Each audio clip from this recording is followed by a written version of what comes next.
Fala galera, boa de treino! Meu nome é Wesley Oliveira, você está no meu canal e no vídeo de hoje a gente vai falar sobre a efetividade do treinamento com amplitude de movimento parcial e a hipertrofia, no caso dos músculos da panturrilha. Então, antes de começar essa aula, já deixa o seu like aqui nesse vídeo para você ajudar no engajamento do canal e também se inscreve aqui no canal para você ficar por dentro dos nossos próximos vídeos, todas as quartas, às 20 horas. Então, bora compartilhar a tela, vou abrir aqui a apresentação para vocês. Então, mais uma vez, como eu sempre digo, os pesquisadores brasileiros sempre estão produzindo aí bons trabalhos científicos sobre musculação. E novamente a gente tem aqui mais um trabalho de pesquisadores brasileiros, a galera lá aqui de Londrina, Universidade Estadual de Londrina. E aí a gente tem o título: Maior hipertrofia do músculo gastrocnêmio após um treino com amplitude de movimento parcial feito com um músculo em comprimento mais alongado. Então a gente vai debater justamente isso no vídeo de hoje e vamos entender mais um pouquinho a anatomia da panturrilha antes da gente entrar em mais detalhes do estudo.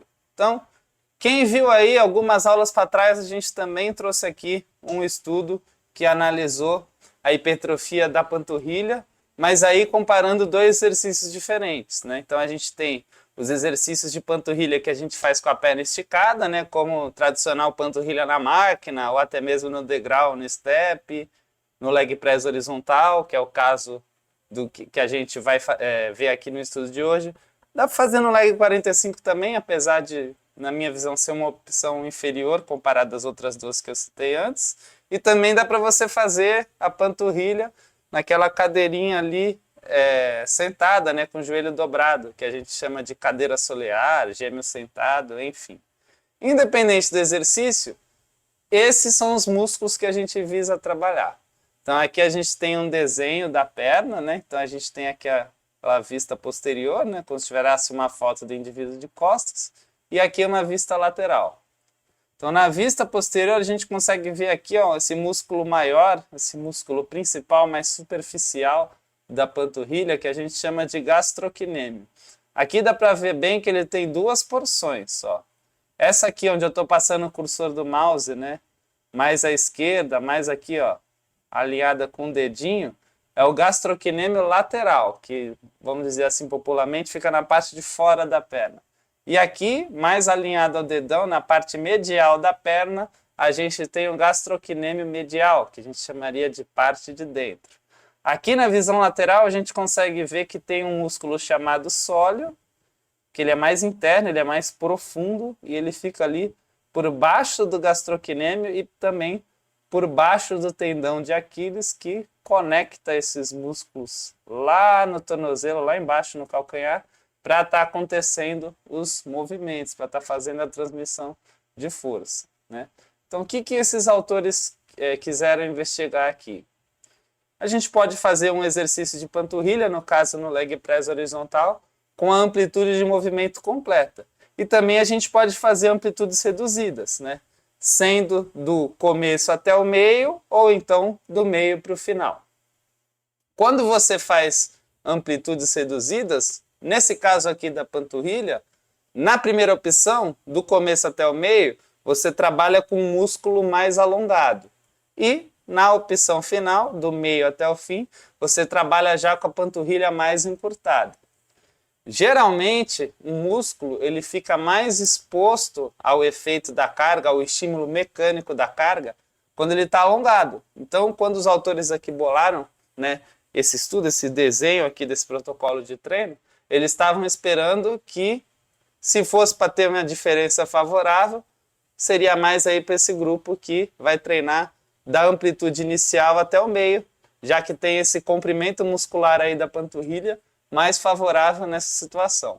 Então, vamos entender agora aqui quem foram os participantes desse estudo. Lembrando que todo estudo que a gente vê, ele é para um público, né? E quando a gente vai extrapolar esses resultados, pegar para usar na prática, é melhor ainda se a gente usar na prática com um público mais semelhante possível que foi utilizado no estudo.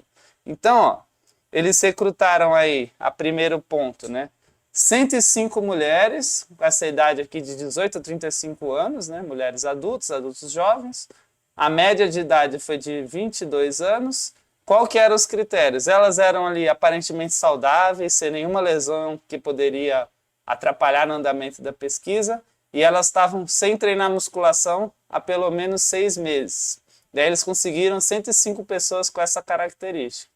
Daí foram excluindo pessoas que não atenderam a todos os critérios aqui de inclusão, que não toparam em participar com todos os detalhes do estudo. Sobraram 60 pessoas. E aí o que eles fizeram? 3 grupos de treinamento diferentes, todos usando ali o exercício de leg press horizontal, panturrilha no leg press horizontal, ou leg 180, enfim, como é conhecido. Um grupo que a princípio tinha 20 mulheres treinou com amplitude completa de movimento, do início ao fim. O outro grupo, também com 20 mulheres, treinou somente amplitude inicial, né? Então, do começo do movimento até o meio, a gente vai ver melhor isso no próximo slide. E um outro grupo treinou apenas do meio para o final. Então, um grupo com amplitude completa, 2 grupos com amplitude parcial. Daí, né, aqui falou quantas pessoas completaram por grupo. 14 terminaram no grupo amplitude completa, 12 no grupo amplitude inicial e 16 do grupo amplitude final das 20 que começaram em cada. Tiveram aqui os motivos de desistência e tal, algumas que não atenderam todos os critérios de estudo, que lembrando que para ser considerados dados, elas precisavam ter uma frequência nesses treinos de pelo menos 85% e não podiam ter mais de 2 faltas consecutivas. Então isso aqui é importante, né? Porque senão, se você inclui uma pessoa que não treinou direito, pode ser que o resultado dela foi porque ela não participou da forma que deveria no estudo. No final dessas 60 aqui que começaram, 42 terminaram o estudo, que foram, né, as pessoas que geraram os resultados que a gente vai comentar agora. Vamos dar uma olhadinha no protocolo de treino e entender melhor como é que foi esse estudo. E antes da gente falar do protocolo de treino, lembrando que você também deve treinar, você tem que ter o seu treino, seja para melhorar a hipertrofia, emagrecer, melhorar seu rendimento no esporte, prevenir lesões. E você pode treinar comigo na minha consultoria online, Projeto 12. Eu posso orientar os seus treinos para você ter os melhores resultados possíveis. Quer saber como? Fala comigo, tem todos os detalhes aqui na descrição. Também você pode deixar um comentário aqui nesse vídeo, me mandar e-mail e bora começar a treinar para ter os melhores resultados possíveis. Então, vamos ver aqui como é que foi esse protocolo de treino do nosso estudo de hoje. Então, aqui nessa figurinha, a gente consegue entender melhor a questão da amplitude de movimento. Então, aqui tem um bonequinho, né, como se ele estivesse sentado no leg press, né? Então, aqui, ó, teria amplitude de movimento completa. Aqui onde eu estou com o mouse seria o tornozelo do bonequinho, né? Então, aqui, ó, o menos 25 seria a dorsiflexão, ou seja, quando a ponta do pé está puxada na direção do joelho. Aqui tem o 0 graus, que seria o ponto médio do movimento. E aqui seria o mais 25, ou seja, deixando o pé com a ponta do pé para frente, o movimento que a gente chama de flexão plantar. Então, esse seria a amplitude completa nesse movimento de panturrilha no leg horizontal, e foi assim que o grupo de amplitude completa treinou. O grupo que fez nas amplitudes parciais, o que fez a amplitude inicial somente, ele fez do menos 25 para o 0, ou seja, da dorsiflexão para a posição mais ou menos neutra. E o grupo da amplitude final fez da posição neutra até o final da flexão plantar, até o final do pezinho esticado com a ponta do pé para frente. E aí, independente do grupo, né, independente da amplitude de movimento, todos treinaram da mesma forma nos demais aspectos. Então foram 12 semanas de pesquisa no total, sendo dessas 12 semanas, 8 de treino.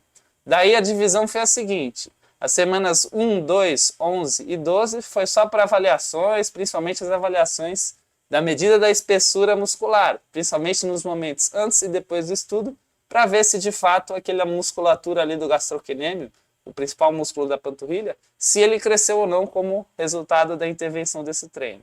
E nas semanas 3 a 10, que foram de fato as 8 semanas de treino. Esse treino ele foi feito 3 vezes por semana, segunda, quarta e sexta, e né, cada grupo com seu determinado exercício, na sua determinada amplitude, fez 3 séries de 15 a 20 repetições máximas, né? Então colocava ali a carga, a pessoa tinha que fazer de 15 a 20 repetições máximas. Se ela batesse 20 repetições e conseguisse fazer mais uma, na próxima série era aumentada a carga de 2 a 5%, sempre para ele ter ali, né, esse estímulo de zona de repetições de 15 a 20 repetições máximas. Isso era feito para ir ajustando a carga de acordo com a pessoa indo na evolução, que a tendência é ela ganhar força, né, principalmente nesse grupo que era de mulheres destreinadas, ao longo do período de 8 semanas, que era o período de pesquisa. E esse treino ele tinha um descanso de 60 a 90 segundos entre as séries, e ele também tinha um controle da cadência, o controle do tempo entre as fases. Positiva, que aqui no caso é a ida, quando você leva a ponta do pé para frente, é a fase concêntrica, encurtando a panturrilha. Essa fase era de 1 segundo. E tem a volta, quando você volta com a ponta do pé para trás, que é a fase negativa, a fase excêntrica desse exercício, que no caso era 2 segundos. Então, 1 segundo para ir, 2 segundos para controlar o retorno. Assim era o treino dessa galera. Vamos ver então quais foram os resultados desse estudo. Nessa primeira tabela, a gente tem os resultados da medida de espessura muscular, ou seja, da medida de hipertrofia, de crescimento do músculo da panturrilha, do músculo do gastrocnêmio. E a avaliação, eles dividiram aquelas duas porções que a gente viu lá nos primeiros slides. Então eles avaliaram aqui, ó, nesse primeiro grupo aqui de cima, nessa primeira parte, somente gastrocnêmio medial e aqui somente o gastrocnêmio lateral. A gente tem aqui nessa coluna o full ROM, que significa o grupo que treinou com amplitude completa, initial ROM, aquele grupo que treinou, né, só a primeira parte, do começo até o meio, e aqui o final ROM, do meio até o final. Então, vamos ver o que aconteceu. Vamos ver primeiro aqui o gastrocnêmio lateral. Aqui tem todos os números, mas a gente vai focar aqui, ó, principalmente nesses sinais, né, que estão do lado do número. Então a gente vê aqui, ó, uma cruzinha aqui já com, né, parecendo um trilho de trem, com duas hastes aqui na horizontal e esses dois S's aqui sobrepostos. Essa primeira cruzinha quer dizer que teve diferença do pré e pós, ou seja, todos aumentaram se a gente for ver aqui. O número de espessura muscular está maior no final do que no começo. Mas o tratamento estatístico, a análise dos dados, vai dizer se esse aumento foi significativo, foi expressivo ou não. E aqui no caso, para o gastrocnêmio medial, aquele que fica mais na parte de dentro da perna, só o grupo de amplitude completa e o grupo de amplitude inicial tiveram melhoras significativas. O grupo de amplitude final, não. E aí tem outros sinais. Esse sinal aqui da cruz com mais uma travezinha embaixo, ele quer dizer que ele foi superior ao grupo final. E o sinal dos dois S's quer dizer que foi superior ao grupo de amplitude completa. Então, por gastrocnêmio medial, os resultados do grupo que fez somente amplitude parcial nos primeiros graus de movimento foi superior tanto ao grupo que treinou amplitude completa, como ao grupo que treinou só a parte final da amplitude. Isso para o gastrocnêmio lateral, medial. Vamos ver agora a parte do gastrocnêmio lateral. Aqui, a cruzinha simples que demonstra a diferença significativa, a melhora significativa dos momentos pré e pós, ela está presente em todos os grupos, ou seja, para a parte do gastrocnêmio lateral, os 3 grupos tiveram resultado significativo. Quando a gente olha aqui, ó, tem aquela outra cruzinha que é a das duas traves. Então aqui, ó, a gente vê que o grupo inicial ele foi superior ao grupo de amplitude final, teve um ganho mais expressivo, porém o resultado dele foi tão bom quanto, né, o grupo aqui da amplitude completa. Apesar que se a gente olhar aqui outra estatística, que é o tamanho do efeito, ele também mostra aí a efetividade da intervenção, né, nessa mudança dos resultados. E esse resultado aqui, ó, no caso, né, ele está abaixo de 1. Quanto mais perto de 1, quer dizer um efeito mais robusto. Então, se a gente vê aqui nas duas comparações, ó, 0,40 mais ou menos a da amplitude completa, 0,88 no medial e 0,82 no lateral, e 0,22 e 0,34. Então, apesar de não ter diferença aqui na comparação estatística, no tamanho do efeito a gente vê aqui que é exatamente o dobro, né? Então, a gente consegue ver por essa estatística também como o grupo de amplitude inicial ele conseguiu ter um resultado expressivo frente aos demais e quase bateu o significativo aqui também nessa parte do gastrocnêmio lateral. Vamos ver agora em gráfico. É o mesmo resultado do ganho de massa muscular na parte medial e na parte lateral do gastrocnêmio, só que agora a gente tem indiferença percentual, né, desse momento pré e pós. As comparações a gente já viu, né, o que um grupo leva em vantagem em razão dos outros, e aqui dá para a gente ter uma noção do quanto em porcentagem essa panturrilha cresceu. Na parte do gastrocnêmio medial, a gente tem aqui, ó, grupo amplitude completa, grupo amplitude inicial e grupo amplitude final. Mesmo padrão aqui no outro gráfico do gastrocnêmio lateral. Então a gente tem um ganho aqui, ó, de mais ou menos, o valor médio é esse daqui, ó, da travezinha mais espessa, né, no gráfico aqui. Então a gente tem mais ou menos 7% aqui, mais ou menos 15% de ganho aqui, e aqui deve ter mais ou menos uns 3 ou 4%, né? Então a gente consegue ver que visualmente isso aqui está praticamente o dobro, né? Amplitude inicial versus amplitude completa e muito mais que o dobro, né? Mais de 3 vezes mais aí no caso da amplitude final. Aqui a gente vê um comportamento parecido. O ganho aqui no gastrocnêmio lateral, ele já está um pouco maior aqui, deve estar na casa de 7, 8% no grupo de amplitude completa. De novo aqui na casa de 15%, né? Então uma efetividade semelhante tanto para o medial como para o lateral, no caso do grupo que treinou só amplitude inicial, e aqui no grupo de amplitude final, para a parte lateral da panturrilha ali, né? Já teve um resultado melhor. Ele está quase igual aqui ao do grupo amplitude completa, deve ser na casa aí dos seus 7, 8%, né? Outro resultado interessante que a gente vê aqui, esse gráfico, ele mostra, né, a progressão, o aumento ao longo das sessões de treinamento do volume load, que é uma relação da quantidade de repetições e séries que você faz perante a carga, né? Então aqui, um aumento nisso, já que as repetições e séries foram iguais nos 3 grupos, demonstra basicamente um aumento na carga que você colocou, né, no peso, já que as outras variáveis, séries e repetições eram iguais. Então o que a gente consegue ver aqui, ó? Essa bolinha totalmente branca, né, que é essa linha que está mais embaixo, que teve um volume load, ou seja, uma carga menor, é do grupo de amplitude completa. E os outros dois aqui, em proporção muito parecidas, né, acima do grupo que treinou com amplitude completa, são os dois grupos de amplitude parcial, tanto inicial como final. Então a gente vê que nesses dois grupos que teve uma amplitude menor, ou seja, menos distância para percorrer no movimento, por esse motivo dava para você trabalhar com mais peso. Então eles tiveram peso aí, né, um volume load, um volume de carga, sempre maior do que o grupo full ROM, né, amplitude completa. Assim, ali a partir da terceira sessão, né, basicamente, desde o comecinho, né, a gente vê que eles tiveram uma carga de treino maior. Que em todos os casos ela foi progressiva, ela foi subindo, como era esperado, as pessoas vão aumentando a força, porém, nos dois grupos de amplitude parcial elas foram maior, como já era de se esperar. Porém, a gente viu que o grupo de amplitude inicial deu mais resultado, com uma carga semelhante, né? Volume load aqui, muito semelhante ao grupo da amplitude final, que no geral foi o que teve menos resultados.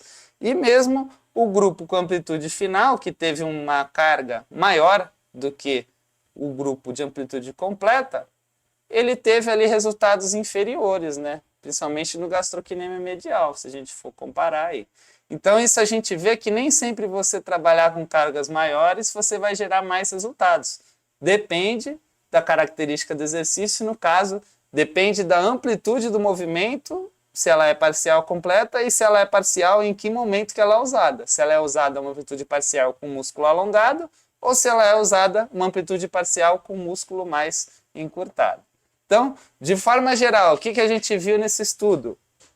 Pensando no gastrocnêmio medial, parte interna ali da panturrilha, parte de dentro da panturrilha. Então, o grupo com amplitude inicial ele foi superior aos outros dois grupos, né, para hipertrofia muscular. Então, ele fez crescer mais essa parte da panturrilha do que os outros dois grupos nesse exercício de leg horizontal. E o grupo com amplitude final foi o único que não apresentou ganho significativo. ele teve um ganho numérico sim, né? Ele estava maior do que no pré, mas não maior a ponto de ter aquela famosa diferença estatisticamente significativa. Pensando no gastrocnêmio lateral, parte de fora da panturrilha, exercício do gêmeos no leg press horizontal, teve ali o grupo de amplitude inicial também superior ao grupo de amplitude final, porém aqui, nessa parte de fora da panturrilha, todos os grupos tiveram melhora de forma significativa, ou seja, as 3 formas de amplitude em condições equivalentes de séries, repetições, descanso e carga, tiveram aí, né, um ganho na parte pré e pós, sendo o grupo de amplitude inicial também mais favorável, né? Então, a mensagem geral que fica aqui, pensando em mulheres que estão aí com 6 meses pelo menos sem treinar, dentro desse período de 8 semanas, o treino em amplitude parcial, com o músculo da panturrilha alongado, apresentou bons resultados, tanto para o crescimento da parte medial, como da parte lateral do gastrocnêmio, em muitos dos casos superior aos outros grupos. Isso significa que a gente agora, a partir de hoje, só vai treinar panturrilha curtinho? É claro que não. A gente sabe que para o crescimento dos músculos de forma geral, para a hipertrofia, é bom a gente trabalhar com estímulos variados, tanto quanto ao exercício, quanto à amplitude, como a gente viu aqui, cargas mais altas, cargas mais baixas, né? Movimentos mais lentos, movimentos mais rápidos, tempos de descanso maiores ou menores, combinação de exercício, enfim, a gente pode trabalhar aí com uma gama de variáveis e explorar tudo isso ao longo do tempo. Até porque a gente não sabe como seria esse resultado, por exemplo, no exercício de panturrilha em pé. A gente não sabe se esse resultado ia permanecer se esse estudo tivesse uma duração maior. A gente não sabe como seria esse resultado em pessoas treinadas, mas ele nos dá um indicativo do que pode acontecer e ele tem uma fundamentação teórica, uma lógica que justifica isso. Então, você pode sim utilizar movimentos parciais no seu treino de panturrilha e considere incluir ele sim no seu treino, porque isso já é usado desde antigamente, desde quem treina aí há muito tempo, e cada vez mais as evidências científicas, né, que a gente está lendo, que estão sendo publicadas ultimamente, estão mostrando isso também quando a gente compara aí, né, nos estudos. Então, considere fazer exercícios com amplitude parcial e mescle eles aí com os que você já faz no seu treino de panturrilha. Beleza? Esse foi mais um vídeo aqui no canal Wesley Oliveira. Mais uma vez, deixe o seu like, faça a inscrição no canal para você ficar por dentro de tudo. E a gente se vê na próxima quarta com mais um vídeo. Valeu, galera! Até lá!